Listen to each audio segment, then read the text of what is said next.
वयाच्या 40 नंतर पोट वाढलेलं आहे, हात लटकलेले आहेत, मांड्यांचा फॅट वाढलाय, ब्रेस्ट साईज वाढत चाललेली आहे.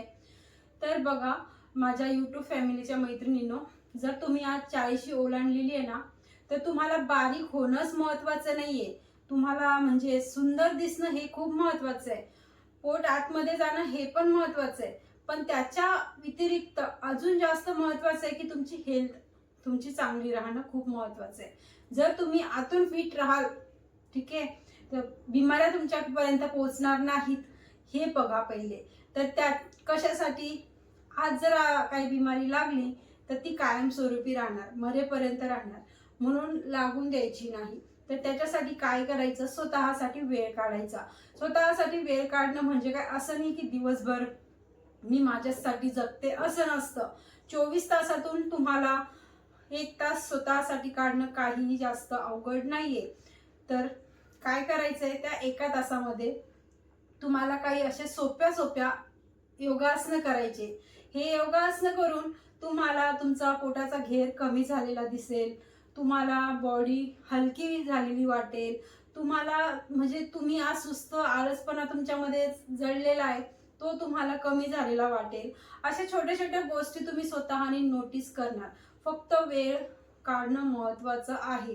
जर आपण बोलतो ना की वेळच नाहीये, खूप कामं आहेत, शेतात कामं आहेत, ऑफिसला जावं लागतं, घरातलं एवढं मोठं रुटीन आहे, तर काय करायचं, असं नसतं बघा. जर तुम्हाला चांगलं फिट आयुष्य जगायचंय ना, तुमच्यासाठी तुम्हाला वेळ हा काढावाच लागेल. तुमचा नवरा सुद्धा म्हणजे तुमचे मिस्टर सुद्धा लवकर तुमच्या हेल्थकडे लक्ष नाही देणार, ते तुम्हालाच द्यावं लागेल. त्याच्यासाठी अजूनही वेळ गेलेली नाहीये. जर तुम्हाला चांगलं आयुष्य जगायचंय तर तुम्ही या प्रॅक्टिस करणार आहात आणि रोज करायच्या. असं नाही की 1 दिवस केली, रोज 2 दिवस केला, असं नाहीये. रोज नित्यनेमाने तुम्हाला ह्या प्रॅक्टिस करायच्या, चांगला रिझल्ट घ्यायचा, शरीर ऍक्टिव्ह होतं. 15 दिवसाच्या नंतर तुम्हाला स्वतःला जाणीव होईल की मला हा पोर्शन माझा इथे कमी वाटतोय, माझे इंचेस लॉस होत आहेत. अशा छोट्या छोट्या गोष्टीवरून आपण खूप खुश होतो आणि सुंदर आणि फिट राहतो आणि खुश राहतो. तर काय करायचं आहे, तर मी तुम्हाला छान छान अशा सोप्या सोप्या योगासनाच्या प्रॅक्टिस दाखवते. ह्या तुम्हाला रोज करायच्या आहेत. वेळेनुसार करा, तुमच्या टाइमनुसार करा. असं नाही म्हणत आहे की तुमच्या धावपळीच्या टायमामध्येच तुम्हाला करायच्या. जेव्हा तुमच्याकडे टाइम असेल फ्री, तेव्हा तुम्ही या एक्सरसाइज करा. तर काय करायचं आहे, मॅटवर, चटईवर, कुठेही बसा आणि पाय लावून द्या. या पोझिशन मध्ये 1 2 3 4 पूर्ण बॉडीच्या म्हणजे लोअर बॉडीच्या आपले लंग्स स्ट्रॉंग राहणं खूप महत्वाचं आहे 40 नंतर. तर त्याच्यासाठी ही पोझिशन खूप बेस्ट आहे. आपल्या पायाच्या नसा मस्त मोकळ्या होतात. 7 8 9 10. आता ह्या स्टेप मधून आपल्याला सर्कल बनवायचं आपल्या पायाला. 1 2 3 4 5. रिव्हर्स 1 2 3 4 5.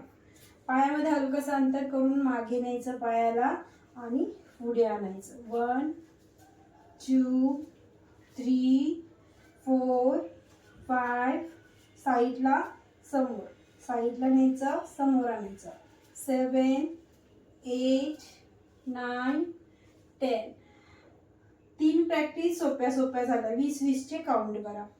आता इथे पायाच्या बोटांना पूर्ण ताकद लावायची. ब्रीद आउट सोबत पायाच्या बोटांना ताकद लावून स्प्रेड करायचं. पायामध्ये मुंग्या येत असतील, बेस्ट ऑप्शन आहे. 1 2 3 4 5 6 7 8 9 10. दुसरी अजून एक स्टेप दाखव.